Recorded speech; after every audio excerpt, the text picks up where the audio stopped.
Qu'est-ce qu'il y a? Mon père... Mon père ne peut plus voler. Le roi Jill? Les vapeurs toxiques gagnent donc la vallée. Oui, il paraît que c'est le destin de ceux qui vivent aux abords de la forêt. Ah, mon enfant, j'aurais dû vous rendre visite plus tôt. Ne dites pas ça. Vous êtes là maintenant et je vous en remercie. Maître Youpa, il y a une chose que j'aimerais vous montrer une fois au village. C'est un peu mon jardin secret. Mais il faudra que ça reste entre nous, je tiens pas à effrayer les autres. Je pars devant pour annoncer votre arrivée. À tout à l'heure!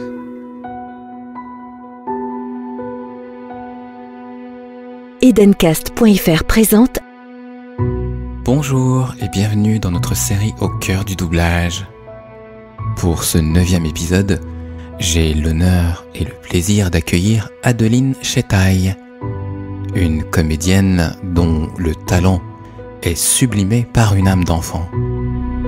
Au cœur du doublage, une série animée par Kevin, avec des comédiens hors du commun.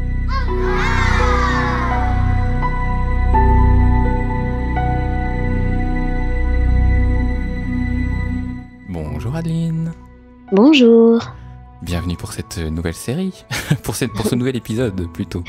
Merci beaucoup, merci pour l'invitation. Tu fais beaucoup de doublages de première et de princesse. Est-ce que t'es une princesse dans l'âme ou... Ah bah peut-être. Oui, c'est vrai que j'ai beaucoup de princesses. Mais ouais. Et j'aime bien mes princesses. C'est assez... Bien. Voilà, alors ouais, quand j'étais petite, je me prenais un petit peu pour une princesse. Voilà. Mais pas dans le sens princesse Disney. Moi, j'étais une princesse d'une légende indienne qui s'appelait la princesse Sita. Et à force de faire des princesses, la princesse appelle la princesse. La princesse appelle la princesse. Et est-ce que t'es une princesse dans ton quotidien, dans ta bannière et tout ça, non? Je ne pense pas. Faudra demander à mon entourage. Ouais. Mais je me comporte pas... Enfin, en tout cas, pas au sens... T'es pas capricieuse? Non, pas au sens capricieux. Voilà. Au sens bienveillant, peut-être, j'espère. En tout cas, j'essaie.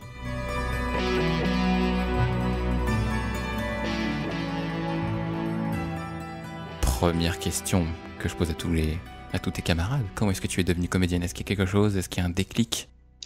J'ai envie de te dire que c'est de naissance. Oh. Mais ouais, en fait, non, c'est quelque chose qui a été très naturel chez moi puisque j'ai commencé à l'âge de 7 ans. Donc, j'ai même pas, je peux pas te dire, tiens, tel jour, j'ai décidé de... C'est venu naturellement parce que mon père est pas comédien, mais il est conteur, chanteur, musicien. Et il a fait, un jour, il a monté une pièce de théâtre qui était un peu une comédie musicale, un spectacle de magie, plein de choses à la fois.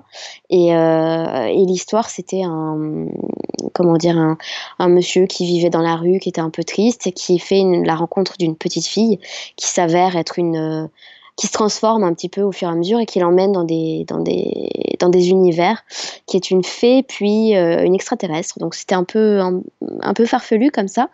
Et c'était mes premiers pas sur scène.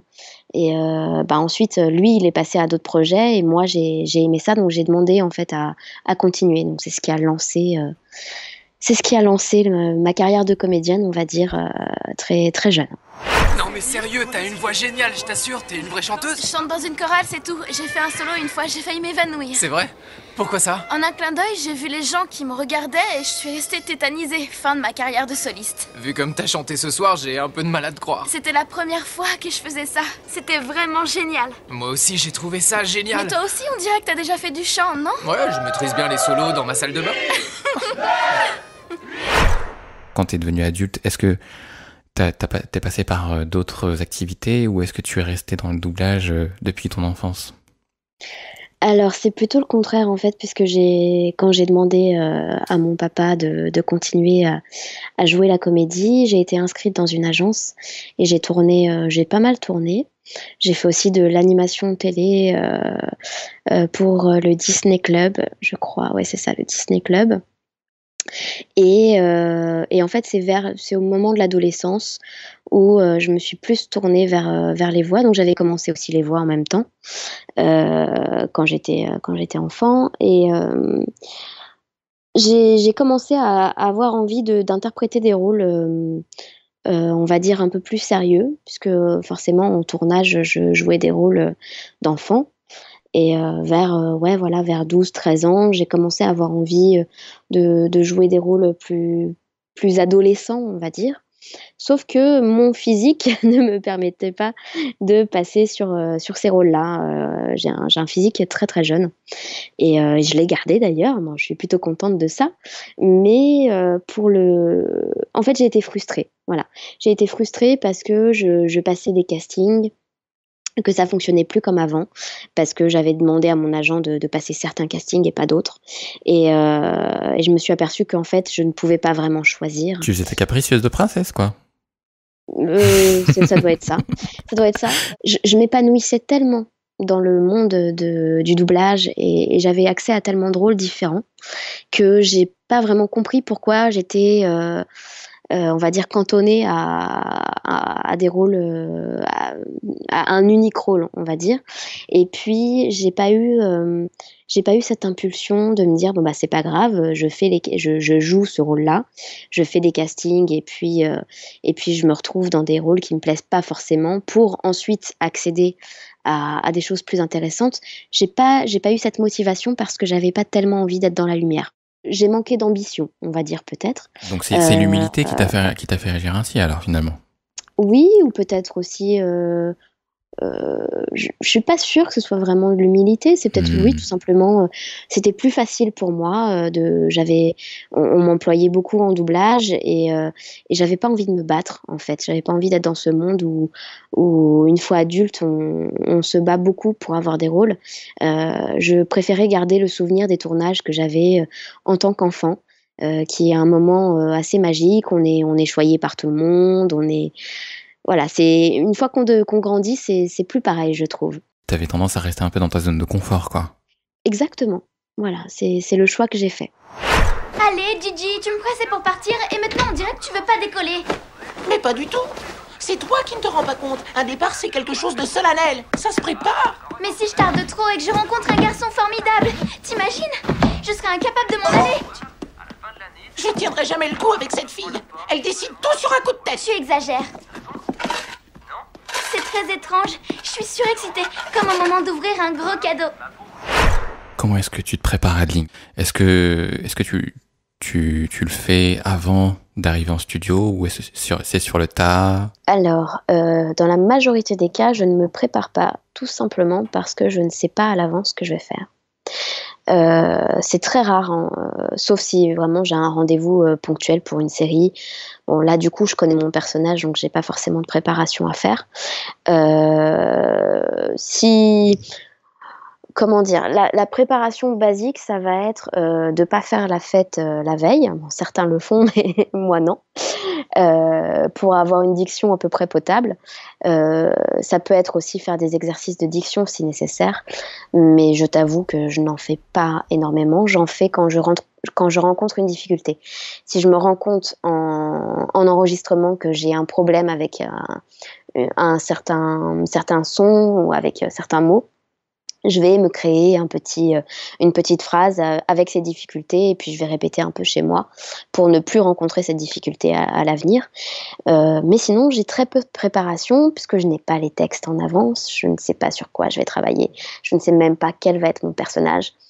Donc la préparation, elle va être immédiate, c'est-à-dire que j'arrive en studio, le directeur artistique me raconte l'histoire et puis me situe mon personnage et c'est là que je vais tout de suite devoir me mettre dans la peau de ce personnage. Après, il y a certains projets particuliers qui sont plutôt rares et qui sont appréciables aussi pour cette raison, qui demandent un travail de préparation.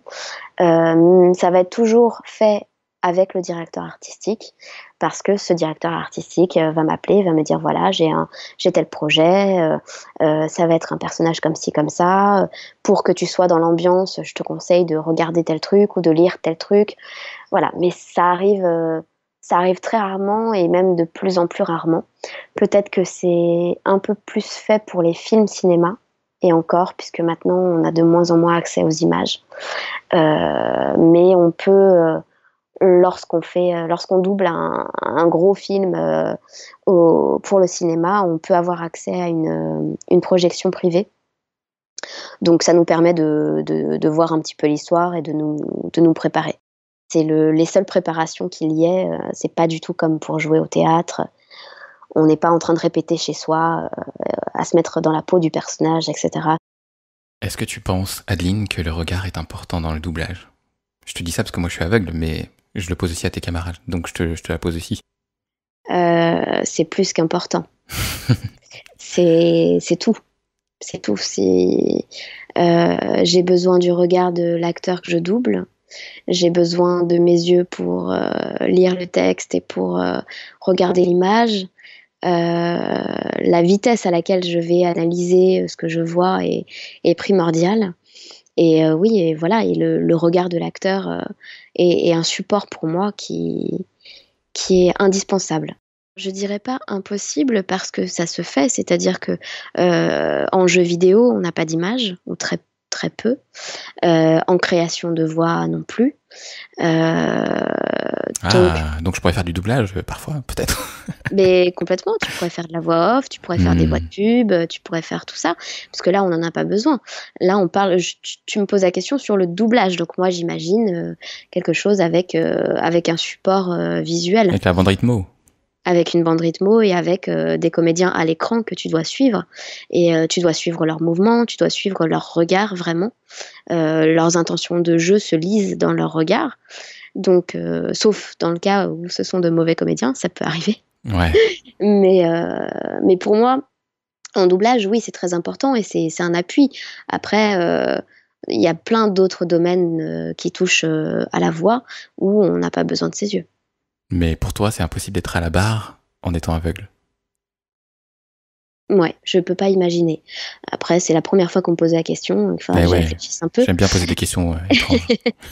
Mais non, je pense que ce serait moins précis. Après, il y a des comédiens qui prétendent ne pas se servir de l'image, mais ils ont quand même regardé une fois. En fait, voilà, on m'a déjà dit, ben moi, je regarde une fois, j'enregistre tout ce qui s'est passé et ensuite, j'ai plus besoin de voir, mais hormis de lire le texte. Mais je pense que ce serait très compliqué quand même. Parce que je pense qu'il faut suivre le mouvement des lèvres aussi, enfin tout ce qui est labial. Voilà, le texte n'est pas forcément précis. En tout cas, moi, je m'appuie beaucoup sur l'image. C'est-à-dire que je commence à lire la phrase. J'ai une espèce de mémoire immédiate qui fait que je me permets de regarder l'image quand je suis en train de parler. Et je m'appuie là-dessus pour correspondre, enfin pour être synchrone en fait. Donc ouais, ce serait compliqué. Il faudrait une technique beaucoup plus précise et sachant que ça va très très vite. Ça va très très vite. La vitesse de lecture est hyper rapide. Nausicaa, qu'est-ce que tu fais ici? Ce sont des plantes toxiques de la foucaille. Je les ai fait pousser sur des spores que j'ai recueillis moi-même. Mais n'ayez crainte, elles ne libèrent aucun poison. Qu'est-ce que tu racontes? Mais c'est vrai, l'air est pur et respirable. Comment est-ce possible? Je connais ces plantes, elles portent tout un poison mortel. J'ai fabriqué un système d'irrigation avec de l'eau pompée dans un puits à 500 mètres de profondeur. Une eau très pure, comme le sable prélevé au fond du même puits. Parmi les rôles que tu as joués, parmi les films d'animation, il y a notamment Nausicaa. Et j'ai cru comprendre que ça t'a marqué en fait ce doublage. T'avais bien aimé? J'ai adoré ce doublage. Tu peux nous expliquer pourquoi? Alors, pour le coup, quand on m'a appelé pour passer l'essai, je savais ce que c'était. On m'a dit ce que c'était. Et je savais que c'était un Miyazaki, sachant que j'en avais déjà fait un. J'étais un peu surprise d'être rappelée pour passer l'essai et je me disais que ça jouait peut-être en ma défaveur d'en avoir déjà fait un. Je sais pas pourquoi. Donc j'ai su quel était le film et comme c'était un film qui était déjà sorti en l'année de ma naissance, je crois, ou très proche de l'année de ma naissance, il était disponible, j'ai pu le regarder avant et je l'ai tout simplement adoré. Et là, je me suis préparée pour le rôle. C'est-à-dire que j'ai regardé le film plusieurs fois, j'ai sélectionné les scènes sur lesquelles je pensais avoir l'essai, j'ai répété les scènes. Je suis allée passer l'essai en me mettant dans la peau du personnage. J'ai mis tout mon petit cœur sur cet essai parce que j'avais vraiment envie d'interpréter ce rôle qui m'a beaucoup touchée. Et quand on m'a appris que j'avais été sélectionnée, alors j'ai été présélectionnée, ça a été fait en plusieurs fois, parce que c'était un projet qui tenait beaucoup à cœur à Miyazaki lui-même. Oui. J'ai été présélectionnée en France parmi 7 candidates. 3 voix ont été présentées à Miyazaki, qui a finalement choisi la mienne. Et on m'a expliqué tout ça, tout ce processus, et j'ai été extrêmement honorée de ce choix et touchée et heureuse, et enfin j'ai sauté au plafond, je criais de joie, enfin bon, je me suis peut-être un peu emballée. C'est quand même énorme de se faire sélectionner par les Japonais eux-mêmes, quoi. Ouais, et puis surtout par ce réalisateur, quoi. C'est pas n'importe qui dans le monde de l'animation. Alors je vais pas dire que j'étais fan, parce que j'aime pas trop ce terme, et je me comporte pas comme une fan, et j'ai pas trop de ce type de réflexion. C'est-à-dire on me pose souvent la question, j'ai souvent des fans qui viennent me poser des questions en me disant « Ah, mais qu'est-ce que ça te fait de jouer là-dedans, de faire ça et tout ?» Moi je le prends d'un point de vue très professionnel, donc c'est un point de vue différent. Mais là, pour le coup, ça m'a vraiment... j'ai eu une énorme émotion, quoi. Voilà. T'étais toute émue, quoi. J'étais toute émue. Et puis l'enregistrement, c'était comme dans un rêve. J'arrivais très tôt le matin, je repartais le plus tard possible. Je voulais que ça dure. Je demandais à refaire toutes les scènes, je voulais que ce soit parfait. Enfin voilà, j'étais vraiment... c'est un rôle qui a été très important pour moi. Et c'est aussi un rôle, je pense, avec le recul, qui a aussi, pour moi en tout cas, marqué un peu un tournant dans ma carrière, qui m'a fait passer des rôles d'enfant aux rôles plus adultes, de mon point de vue. Est-ce qu'il y a des techniques pour préserver sa voix quand on fait du doublage comme ça, étant donné que la voix, elle est primordiale? Tu mets une écharpe et tu pries. tu t'éloignes des gens qui sont malades. Tu bois de l'eau chaude avec du thym et du citron et du miel. Ah ouais. Et puis si vraiment ça va pas, tu prends de la cortisone. Voilà, c'est les techniques que je connais. Après, j'ai beaucoup de chance parce que je suis rarement atteinte au niveau de ma voix. Voilà, j'ai jamais eu d'extinction de voix. Là, récemment, il y a un petit virus pas très sympa qui a tourné. On a tous été plus ou moins touchés. Il y a eu pas mal de comédiens qui ont été un peu fragilisés, on va dire. Et moi aussi, j'ai été un peu malade. Mais j'ai réussi à enregistrer. Ça s'est passé sans problème. J'ai pas perdu ma voix comme certains ont perdu un petit peu leur voix pendant 2-3 jours. Et est-ce que tu fais partie de ceux qui assurent leur voix? Il y a des gens qui assurent leur voix, hein, tu sais. Alors j'ai des assurances en cas de perte de mon travail, mais je n'ai pas assuré ma voix. Je sais pas si ça existe vraiment. Aucun comédien ne m'a déjà dit j'ai assuré ma voix. En même temps, s'il l'a fait, tu crois qu'il va te le dire? Bah oui, parce qu'on se refile les bons plans. Ah, tu crois? Ouais, bah ouais. Peut-être qu'ils ont honte, je sais pas. Bah, je vois pas pourquoi. C'est parce que ce serait se la péter. Genre. Ouais, genre superstar. Non, mais tu comprends, ma voix, elle est trop valeureuse. Je peux pas la, tu vois. En tout cas, je suis pas au courant. Très honnêtement, je pense pas que ça existe. Je pense que ça vient aussi des Américains qui ont des assurances très spécifiques et qui peuvent assurer genre une partie de leur corps ou voilà, au cas où. Je suis pas sûre qu'en France on ait le même type d'assurance. C'est drôle les souvenirs de l'enfance, parce que je me souviens pas de ma naissance. Je ne me souviens pas de ce qu'on m'a offert à mon premier Noël, et je ne me rappelle absolument pas mon premier pique-nique, mais je me rappelle très bien la première fois que j'ai entendu la plus douce des voix qui soit au monde. Tu peux t'asseoir à côté de moi si tu veux. Je n'avais encore rien vu d'aussi beau de toute ma vie. On aurait dit un ange. Bah alors, tu t'assois à côté de moi ou non?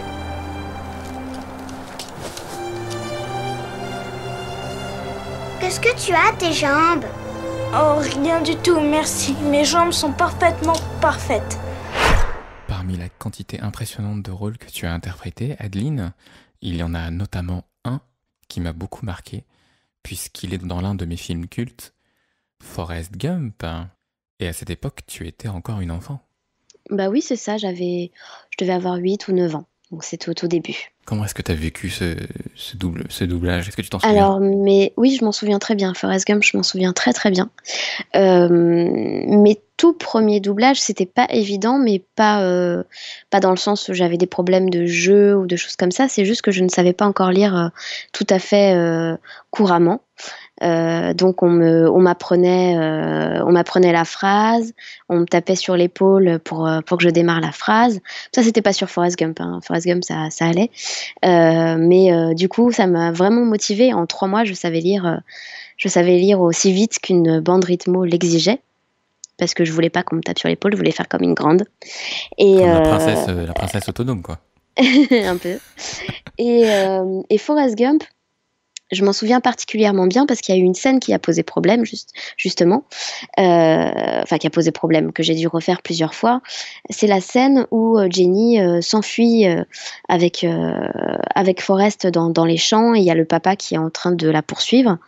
Et elle se met à prier. Je ne sais pas si tu te souviens. Oui. Elle prie. Je veux m'envoler comme un oiseau. Voilà, petit oiseau. Je prie, enfin, je ne sais plus. Ouais. Et c'est une scène avec un regard d'adulte, quand on voit cette scène. Jenny, reviens ici tout de suite. Mais où t'es? Jenny! Prie avec moi, Forrest. Prie avec moi. Jenny! Mon Dieu, fais de moi un oiseau que je puisse m'envoler loin, loin d'ici. Mon Dieu, fais de moi un oiseau que je puisse m'envoler loin, loin d'ici. Maman disait toujours que Dieu est mystérieux. Il n'a pas changé Jenny en oiseau ce jour-là. Au lieu de ça, il a fait dire par la police que Jenny n'avait plus besoin de rester dans cette maison. Cette scène est assez marquante, puisqu'on comprend plein de choses. On comprend qu'il y a des violences, voilà, on comprend qu'il y a des viols. Il subit des incestes et tout ça. C'est ça, c'est très grave. Sauf que moi, à l'âge de 8 ans, je pense, à peine... Insouciance. On pouvait pas m'expliquer ça. Le directeur artistique ne pouvait pas me parler de ça. Donc il me disait tu as très peur parce que ton papa il est méchant. Et alors et en fait je mettais pas assez de peur justement et d'intensité dans cette prière parce que je ne comprenais pas. Ouais. Donc on a dû la refaire plusieurs fois et le directeur artistique essayait de me pousser à avoir cette angoisse dans la voix. Par rapport à quelque chose que je ne connaissais pas, que j'ai heureusement pas connu. Et j'ai compris tout ça bien plus tard en regardant le film et en découvrant le film une fois que j'étais devenue plus âgée. Ce film d'ailleurs qui est magnifique et que j'adore. Mais j'adore aussi, vois-tu. Et c'est pour ça. Et ça m'a marqué pour ça. Ça m'a marqué pour cette double vision, enfin ce double ressenti. Voilà, le ressenti de l'enfant et le ressenti de l'adulte. Ça m'a d'autant plus marqué que je l'ai revu là il y a moins de 2 semaines, enfin 2 semaines à peu près, dans un autre cadre. Et du coup, cette partie, c'est justement cet extrait là dont tu parles. Mais à l'époque, quand je l'ai vu, ça doit faire 20 ans ou un truc comme ça. Et ça m'avait pas fait quelque chose en particulier. Toi non plus, tu comprenais pas forcément. Ouais, et quand je l'ai revu là, j'avais presque les larmes aux yeux en fait. Ouais, mais c'est une scène horrible en fait. C'est terrible quoi. C'est prenant, c'est poignant. On la ressent pas de la même manière, voilà, selon la compréhension qu'on a des horreurs du monde. C'est ça. Mais ouais, j'adore et j'ai cette petite fierté, enfin ce petit côté un peu égo aussi sur la toute première fois où on entend Jenny, où il y a la voix off de Forrest Gump. À côté de moi si tu veux. Ouais, voilà. Où il dit et c'est là que j'ai entendu la voix la plus merveilleuse au monde. Et on entend ce petit grain de voix que je n'ai plus du tout puisque les femmes aussi muent. Elles muent. Quelque part, voilà, j'ai mué depuis. Mais en même temps, j'ai envie de dire, trop mignon. Heureusement pour toi que t'aimes bien, parce que si t'avais encore cette voix-là, ça serait inquiétant quand même. Mais c'est vrai que c'est vrai que c'est tout petite, la toute petite voix comme ça. C'est trop chou, c'est tellement trop chou. Mais oui. Donc je pense que je vais pas te demander de la refaire parce que je crois que tu peux plus. Non, bah puis ce serait une mauvaise imitation de moi-même. Ouais. Voilà. Mais c'est vraiment trop mignon cette petite voix que j'avais. Tu es stupide ou quoi? Maman dit n'est stupide que la stupidité. Je m'appelle Jenny. Je m'appelle Forrest Gump. À partir de ce jour-là, on s'est jamais quittés, Jenny et moi. On était comme les deux doigts de la main. Est-ce qu'on peut dire, d'une certaine manière, que le fait d'être comédien, c'est avoir la capacité de se réinventer en permanence? Notre métier est justement une éternelle réadaptation. Parce que même si on travaille que sur une série, par exemple, enfin que pas une seule série, mais on fait que des séries, disons qu'on fait que des séries, ou que des téléfilms, enfin bref, tu as compris l'idée, on va être amené à travailler avec des personnes différentes, des directeurs artistiques différents, des comédiens différents, et ça va nous demander à chaque fois une réadaptation. Parce que la personne avec qui on va travailler ne travaille pas forcément de la même manière qu'un autre. Chaque directeur artistique a ses préférences, on va dire, ou à sa façon de diriger. Donc, moi, à chaque fois, j'essaie de me rappeler, par exemple, il y a des directeurs artistiques qui détestent qu'on dise, dans une phrase, qu'on dise « juste ». Comme en anglais, tu sais, c'est just je sais pas quoi. Et je vois. C'est souvent adapté avec non, mais c'est juste je sais pas quoi. Et certains directeurs artistiques détestent ça et nous demandent systématiquement de changer avec seulement, par exemple, de remplacer par un autre mot. Donc, moi, je vais essayer d'enregistrer cette information et puis quand je vais retravailler avec ce directeur artistique, je vais de moi-même changer tous les justes en seulement pour pas avoir à refaire la phrase parce que je sais qu'il va me le demander, par exemple. Donc, c'est juste un exemple pour dire qu'à chaque fois... Et là, tu viens de le dire justement. Oui, mais il y a certains et je le fais passer comme ça aussi, et c'est ce que je dis à je les enlève pas tous, parce qu'il y en a certains qui sont parlés, qui sont français, et c'est pas juste voilà, tu vois, c'est pas juste une adaptation. Pas seulement une adaptation, ça marche aussi. Donc, chaque journée va être différente, chaque enregistrement va être différent, et nous demande d'être très adaptable et très malléable. Donc c'est une adaptation permanente.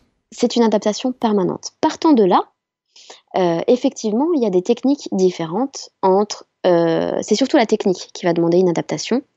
La technique du doublage conventionnel n'est pas du tout la même que la technique du jeu vidéo. C'est pas du tout la même manière d'enregistrer. Comme en manga, ça va être aussi différent parce qu'en manga, généralement, on travaille plus rapidement. Donc, à chaque fois, il va falloir s'adapter et surtout acquérir une nouvelle discipline, une nouvelle technique, surtout quand on ne connaît pas. Mais ça se fait très bien. En tout cas, moi, de mon côté, j'ai pas trop de soucis. Alors, je vais pas te dire que c'est inné, mais c'est juste que j'ai plusieurs années d'expérience derrière moi maintenant qui me permettent de m'adapter facilement. En préparant cet entretien, j'avais noté, entre autres, que tu avais réalisé un court-métrage quand tu étais toute jeune. T'étais même pas majeure. Quel était le but de ce court-métrage et comment est-ce que tu as vécu sa réalisation ? En fait, le but de ce court-métrage était de faire découvrir mon métier à mes amis. Donc je devais avoir 11-12 ans, je pense, quand j'ai fait ça. Et à l'époque, je vivais pas en région parisienne, je vivais en Bourgogne. Et c'est quelque chose que j'avais envie de faire découvrir et de partager parce que j'en parlais souvent à l'époque, depuis j'en parle moins, mais et c'était quelque chose de complètement obscur, notamment le doublage. Alors je pouvais pas faire un truc de doublage, j'avais plus envie de faire partager l'ambiance de tournage et j'ai fait ça dans ce but. En fait, j'ai écrit un petit scénario. Vraiment, c'est un petit court-métrage sans prétention, mais mon père m'a aidée et tous les deux on a fait comme un truc pro, quoi. Voilà, parce que je voulais je voulais faire partager ça et j'avais envie de jouer avec mes amis et je pense qu'on a tous passé un moment assez sympa à faire ce tournage. Et c'est vrai que à l'époque, en tout cas, et puis jusqu'à, je pense jusqu'à il y a à peu près 10 ans, j'aimais beaucoup écrire et j'écrivais beaucoup. Donc j'ai des tas de petits scénarios, des choses comme ça dans mes tiroirs, mais que j'ai jamais exploité, puisque finalement, à un moment donné, j'ai fait un stage d'écriture de scénario justement, et j'avais un projet à ce moment-là. Et la personne avec qui je faisais le stage, qui était très très bien, a lu mon scénario et m'a dit: écoute, c'est une super idée, par contre il faut tout revoir. Il y a une idée de base, mais il faut tout remodeler, il faut voir les choses différemment et tout. Et ça m'a un peu coupée dans cette envie-là et dans ces projets-là. C'était une autre manière d'exprimer ton côté créatif. Exactement. Il y a de plus en plus de personnes issues du show business qui font du doublage, alors que c'est pas leur boulot, alors que c'est pas des comédiens, comme des footballeurs, des youtubeurs et j'en passe. Qu'est-ce que t'en penses, toi ? À la base, j'en pense du bien parce que c'est ce qui a permis à notre métier d'être mis en lumière. Quand je commençais et quand en même temps je passais des castings, mon agent m'avait dit: surtout, tu ne dis pas que tu fais de la synchro. On appelait ça de la synchro à l'époque, parce que c'était le truc des comédiens ratés. C'était pas bien vu du tout. Ça a commencé à changer justement quand il y a eu les premières voix de stars, et tout à coup il y a eu des émissions où on parlait du doublage, il y a eu des reportages avec, on voyait des gens devant les micros, dans les studios, voilà, et tout à coup, bizarrement, tout le monde a voulu en faire et c'est devenu un truc super sympa. Et ça l'est de plus en plus parce que là on voit de plus en plus ce stratagème être utilisé pour faire la promo des films. Moi, j'en pense pas grand-chose dans le sens où je trouve que parfois c'est bien et puis parfois c'est raté. Je comprends pas trop le principe d'embaucher un footballeur ou un youtubeur parce qu'ils ne sont pas comédiens. Mais pourquoi pas? Ça s'est vu au cinéma aussi, hein. Ça se voit depuis que le cinéma existe. Il y a des personnes qui sont invitées à tourner des films et qui sont pas du tout comédiens à la base. Donc, ouais. Mais je te posais cette question parce que moi, en fait, ça m'est déjà arrivé de tomber sur des doublages de ce genre. Et en fait, je zappe que je regarde en VO parce que je trouve ça horrible. Bah, ça dépend dans quoi. Par exemple, non, mais Aznavour dans là-haut, le film d'animation. Non, j'ai pas vu celui-là. Eh bien, regarde-le, enfin, écoute-le. Non, on dit regarde, hein, même nous. Regarde-le et surtout écoute-le parce que Aznavour est très très bien et il a répondu à plusieurs interviews en disant que pour lui ça avait été quand même difficile parce que j'aime bien quand voilà, les comédiens disent, les comédiens ou les chanteurs ou les youtubeurs, tout ce que tu veux, disent: ah ouais, c'est pas évident comme truc et tout, tu vois, ça fait passer aussi le message que c'est pas quelque chose qui est accessible complètement sans avoir aucune formation là-dedans, tout en sachant que les stars enregistrent dans des conditions qui sont beaucoup plus cool, on va dire, que les nôtres dans un rythme normal. Donc voilà, ça me pose pas de problème. Si c'est bien fait, ça me pose pas de problème. Ce qui me pose problème, c'est que, comme toi, effectivement, de temps en temps, je trouve que ça rend rien du tout. C'est pas bien.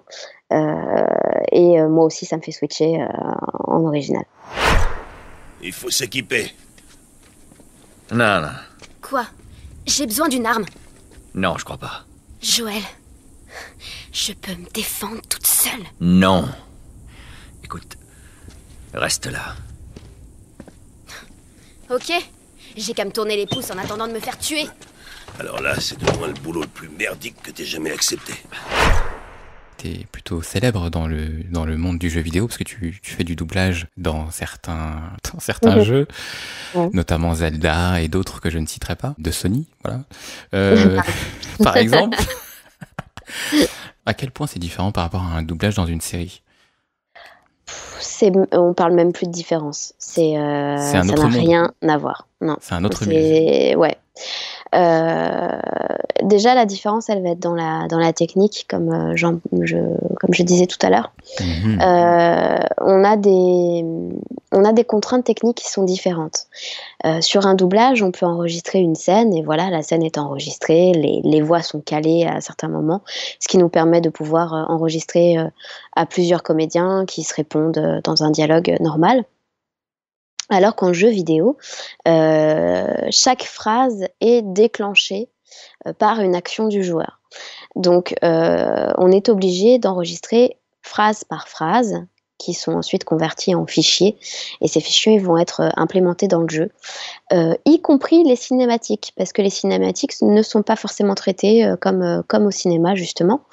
Donc, on est un peu dans les mêmes contraintes. Après, tout dépend des éléments qu'on a en notre possession et de comment l'ingénieur du son travaille et comment le directeur artistique travaille. Mais très souvent, c'est vraiment phrase par phrase, fichier par fichier, sachant qu'ils ne sont pas forcément dans l'ordre, sachant qu'on n'a pas forcément la continuité dialoguée, c'est-à-dire qu'on ne sait pas à qui ou à quoi on répond. Donc pour le coup, on est un petit peu paumé. C'est très difficile de s'y retrouver, surtout quand on a peu d'éléments ou peu d'explications. Donc on va s'appuyer surtout sur ce qu'on va entendre comme référence, si on en a une, parce que parfois on n'en a même pas. Donc là, on va s'appuyer sur ce qu'on a déjà fait et sur le caractère de notre personnage qu'on va interpréter. Donc voilà, pour toutes ces raisons, ça n'a absolument rien à voir. Et d'un autre côté, c'est aussi extrêmement intéressant. Et moi, j'aime beaucoup faire ça parce que c'est un challenge. Justement, j'allais te demander qu'est-ce que ça t'apporte. Bah voilà, c'est la déstabilisation, le fait de pas avoir tous les éléments et de devoir quand même s'appuyer, en s'appuyant simplement sur une phrase, de devoir l'interpréter, de devoir la vivre et de devoir faire comme si on répondait à quelque chose de précis, comme si on était dans une action précise, sans forcément savoir laquelle. Moi, je trouve ça hyper intéressant. Mais c'est pas forcément plaisant non plus. C'est quand même mieux quand on a les informations, quoi. Ça met en évidence le fait d'être malléable, quoi. Oui, mais ça peut aussi desservir pour le jeu parce que on entend parfois dans certains jeux que les personnes n'ont pas enregistré en même temps et il y a parfois des petites erreurs qui desservent le produit final. Mais sur des gros jeux très attendus, etc. Et par exemple sur Zelda, le travail a été fait d'une manière très précise et on a fait en sorte d'avoir un beau rendu, mais par exemple on travaillait sans bande rythmo alors qu'on avait quelque chose qui devait être synchrone. Ouais. Donc là c'est à l'ancienne, c'est-à-dire à l'image, voilà. Même là il y a du regard quand même un peu alors. Ah bah il y a pratiquement que ça du coup. Il y a plusieurs. Voilà, heureusement qu'on pouvait voir les cinématiques, qu'on pouvait voir les personnages et qu'on pouvait essayer de s'appuyer là-dessus parce que même très honnêtement, la version originale, en tout cas, moi, c'est un avis très personnel, mais j'ai pas trop adhéré au jeu de la comédienne, et parfois j'ai même essayé de m'en éloigner. Donc, si j'avais pas d'image, je n'aurais pas pu interpréter ce rôle correctement. Comme c'est palpitant, nous sommes enfin en mesure d'activer les gardiens. À ce rythme-là, nous aurons au fait de maîtriser également les créatures divines. Nous aurons alors toutes les chances de notre côté. Nous pourrons tenir tête à Ganon le moment venu. Que faites-vous ici ? De nos jours, les synthèses vocales ont tendance à de plus en plus ressembler aux voix humaines. Pour nous, c'est chouette. Mais est-ce que c'est pas mauvais signe pour les comédiens ? Est-ce qu'un jour, ils vont pas se faire piquer leur boulot ? Ça fait des années qu'on parle de ça et je pense que le jour où ça arrivera, je serai peut-être déjà à la retraite voilà, parce que pour reproduire de manière très fidèle les intentions, les émotions humaines, il y a quand même du boulot à faire. Je trouve ça bien qu'il y ait de plus en plus de synthèse vocale parce que ça fait partie de l'évolution technologique et quand bien même si ça arrive, c'est vrai que ça fera beaucoup moins de boulot, mais il y a aussi des tas d'autres disciplines qui utilisent des voix humaines et il y aura toujours une manière de travailler, je pense. Donc pour toi, les synthèses vocales ne sont pas une menace? Je me sens pas en danger par rapport à ça, non. Eh bien, tu as tort, ma jolie, car moi je suis une synthèse vocale et viendra le jour où je deviendrai un vrai comédien, une superstar du doublage. Parmi tous les rôles que tu as interprétés, Adeline, est-ce qu'il y en a un en particulier qui t'a marqué ces dernières années? Et je parle bien de personnage et non pas d'acteur. Si je devais choisir, le problème c'est que mon personnage préféré et celui qui m'a le plus marqué, en tout cas de ces dernières années, c'est un personnage dont je ne peux pas parler malheureusement. Ouais, je sais. Donc voilà, si je devais en choisir qu'un, ce serait celui-là. C'est celui de Sony. Donc je suis un petit peu embêtée. Voilà, je suis un petit peu embêtée. Pour dire sans rien dire, c'est un personnage des jeux vidéo. C'est un personnage de jeu vidéo, voilà. Mais c'est plus qu'un jeu vidéo pour moi, parce que au-delà de ce personnage qui m'a beaucoup plu, qui m'a beaucoup marqué, il y a une histoire qui est extraordinaire. Et pourtant, c'est une histoire qui est pas très originale parce que il s'est passé un truc. Il y a plein de zombies partout. Les gens ont été transformés en zombies. D'autres sont immunisés ou en tout cas ne sont pas contaminés.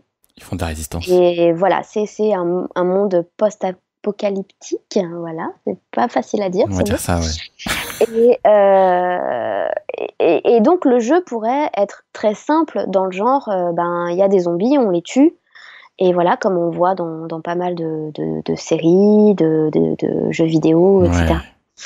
Sauf que là, il y a une jeune fille qui a un caractère très fort, qui a déjà été abîmée par la vie, forcément, parce que quand il se passe ça dans le monde, c'est pas facile à vivre, on imagine. Il y a un vieux roublard, un mec un peu...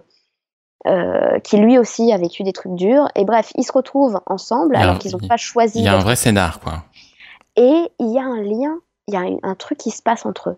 C'est très difficile au début, ils s'engueulent, ils s'aiment pas, etc. Et ils ont une mission à accomplir, donc et des zombies à tuer forcément, et plein d'autres choses à faire.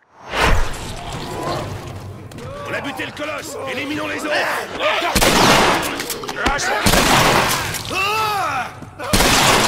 Allez. Pas vrai. C'était quoi ce truc difforme? Ça fait longtemps qu'il est infecté. On les appelle les colosses. Un colosse. Ok, figé. Vraiment navré d'interrompre votre cours de biologie, mais j'aimerais foutre le camp d'ici. Vite! Et en fait, le jeu, au-delà d'être juste quelque chose où voilà, on va aller d'un point A à un point B, on va faire des trucs. En fait, pendant toute cette durée de jeu, il va y avoir ce lien qui va se construire entre ces deux personnages, qui va devenir un lien presque de père à fille, et avec une histoire très forte. Alors je pense ne plus spoiler personne maintenant, ou en tout cas, désolé si je spoil. Il est connu le jeu quand même. Il est connu, voilà, et ça se termine avec un choix qu'a à faire le mec. Il doit choisir entre la sauver elle ou sauver le monde. C'est chaud, c'est chaud. Et l'issue, voilà, je vais pas dire l'issue, parce que si jamais il y a des personnes qui n'ont pas joué ou qui sont intéressées par cette histoire et qui voudraient la découvrir, l'issue est très surprenante et on en a des frissons, et tout est construit autour de ça, autour de ce lien qu'ils ont et de ce choix. Voilà, donc ça fait partie des rôles hyper marquants, parce que déjà c'est différent d'un rôle dans un film, parce que sur un jeu vidéo il y a plusieurs, ça peut durer des mois, en fait, ça peut durer des semaines, des mois. On enregistre au fur et à mesure. Là, pour le coup, j'ai eu une préparation à faire.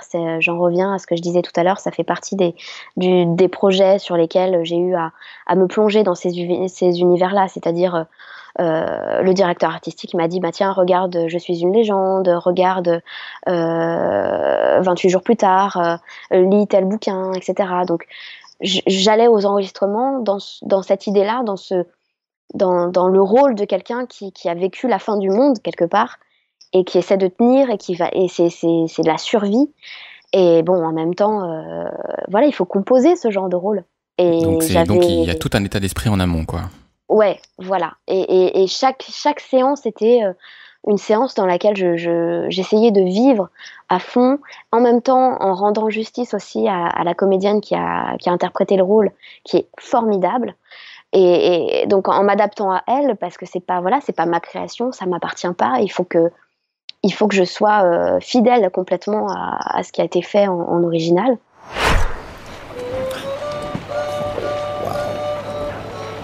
Bon, c'est mieux que rien.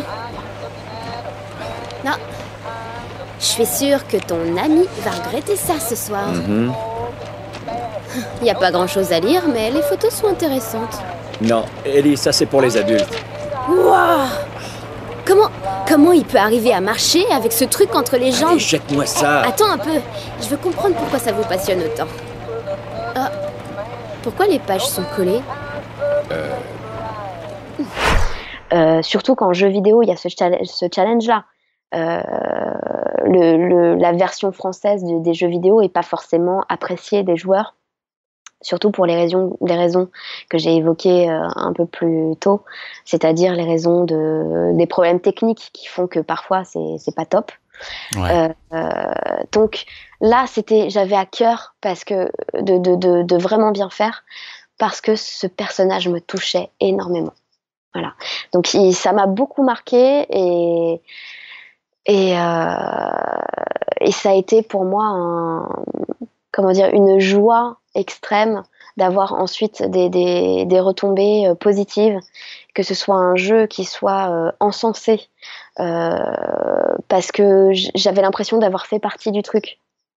Tu vois, j'avais cette fierté d'avoir participé un petit peu à ce projet. C'est comme si tu faisais partie intégrante du jeu. Ouais, je me suis sentie dans l'équipe, tu vois, je me suis sentie avec tout le truc. En phase, quoi. Voilà, mais heureuse que ça se passe bien, heureuse qu'il ait des super avis, que tout le monde trouve que c'était un jeu extraordinaire, etc.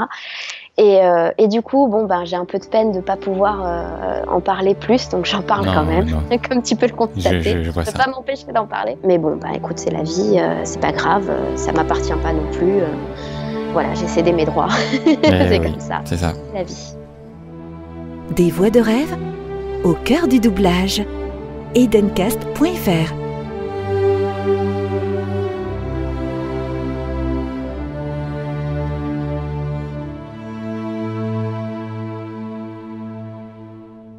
Est-ce que parmi tous les comédiens que tu as doublés, Adeline, est-ce que tu en as déjà rencontré certains ou pas dans ta carrière? Non. Aucun acteur? Non, de visu, non. J'ai eu des petits mails, des petits trucs comme ça, mais rien de plus. Ce qui m'a fait super plaisir, c'était j'ai été invitée à l'avant-première du 3e opus de High School Musical, qui était un téléfilm à la base avec de jeunes étudiants. C'est Disney, donc on va à l'école et puis on chante et puis c'est génial. Et pour résumer un petit peu le truc. Ouais. Et puis ça a eu beaucoup de succès, donc il y a eu un 2e téléfilm, puis un 3e qui n'était plus un téléfilm, qui était un film. Donc on m'invite à l'avant-première. Il y a donc une comédienne que je double depuis, que je double dans tout ce qu'elle fait, je crois, qui s'appelle Vanessa Hudgens, et le comédien aussi Zac Efron qui a été un peu découvert là-dedans. Et alors déjà c'était très drôle parce que dans l'avant-première il y avait en présence des comédiens, et il y avait un groupe de groupies qui avaient entre 10 et 12 ans. Et ça hurlait. Le pauvre Zac Efron n'a pas pu dire, même pas, il a même pas dit, oui, je crois qu'il a dit Hello, I love Paris. Et tout le monde a fait il pouvait plus parler. Et puis donc c'était très marrant cette avant-première. Et j'ai eu un petit mot après par le biais de la production, où Vanessa Hudgens, en fait, ils m'ont expliqué qu'ils sont restés un petit peu écouter leur voix française justement, Ils sont restés dans les coulisses pour le début du film. Et j'ai eu un petit mot de Vanessa disant qu'elle trouvait sa voix française super, super sympa et qu'elle l'aimait beaucoup. C'est un gouvernail de bateau pirate, ça? Non. Oh, alors ça, c'est trop chou. Je joue plus avec Robobob, j'ai arrêté à 8 ans. C'est moi, Robobob. Non, s'il te plaît, moi. fais gaffe, c'est fragile. C'est pas à moi, ça, Chad. Ouais, c'est ça. Génial. On se croirait à la maternelle. Troy, t'as des invités. M'oblige pas à monter te chercher comme la dernière fois. Bonsoir, Gabriella. Et puis, elle a évolué dans des rôles très différents. Et c'était intéressant parce que justement, on en revient à ce petit rôle de princesse un peu. Elle, c'était un peu ça, tu vois, c'est la jeune première, avec une petite voix comme ça, un peu timide et tout. Et puis maintenant, dans ses films, elle est plus dark, elle a une voix plus grave, elle parle un peu comme ça, tu vois, voilà. Donc ça fait aussi évoluer les rôles et c'est très intéressant et j'ai trouvé ça très mignon de sa part de m'envoyer un petit message, voilà, de me faire passer un petit message. Mais pour en revenir à ta question principale, non, je n'ai pas de rencontre avec les acteurs que j'ai doublés. Et ton meilleur souvenir, Adeline, alors? Mon meilleur souvenir, bon bah tu t'en doutes bien, j'en ai des tas. Et des récents, mais des moins récents. Comme tu le sais, je veux un seul. Alors, je choisis un peu la facilité, mais en même temps, je pense que ça a du sens. Mon meilleur souvenir, en fait, c'est mon tout premier doublage. C'était dans Bambi. C'est la remasterisation de 1992 ou 93, je ne sais plus trop. Donc ce dessin animé qu'on connaît tous. Mon premier doublage, c'était de faire une petite voix, mais vraiment un petit lapin qui dit dans les premières minutes du film, donc c'est la naissance de Bambi. Ouais, c'est la naissance. Il y a tous les animaux qui vont découvrir Bambi. Et il y a Pampan qui part aussi, et qui est emmenée par une de ses petites sœurs. Et cette petite sœur, c'est moi. Et elle dit viens, on va voir à quoi il ressemble. Réveille-toi! Ça y est, il est là! Le nouveau petit prince est né! Voir à quoi il ressemble! Allez, viens, dépêche-toi! Et c'était ma toute première phrase. Et je m'en souviens en tant que comédienne, et je m'en souviens hyper bien. C'est à ce moment-là que j'ai découvert le doublage, et c'est ce qui a lancé ma carrière. Donc c'est un super souvenir. Et la dernière question, Adeline, pourquoi est-ce que tu as accepté cette interview? Je la pose aussi à tes camarades, alors je te la pose. J'ai regardé qui tu étais et ce que tu faisais, et je me suis sentie en confiance. C'est mignon, ça, comme réponse. Merci.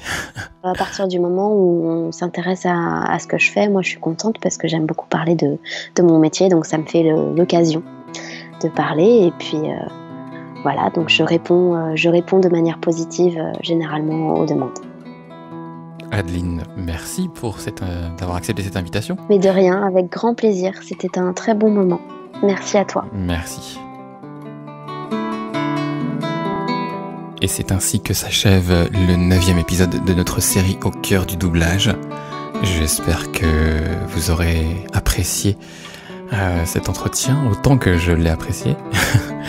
Et puis je vous donne rendez-vous pour de nouvelles aventures sur edencast.fr.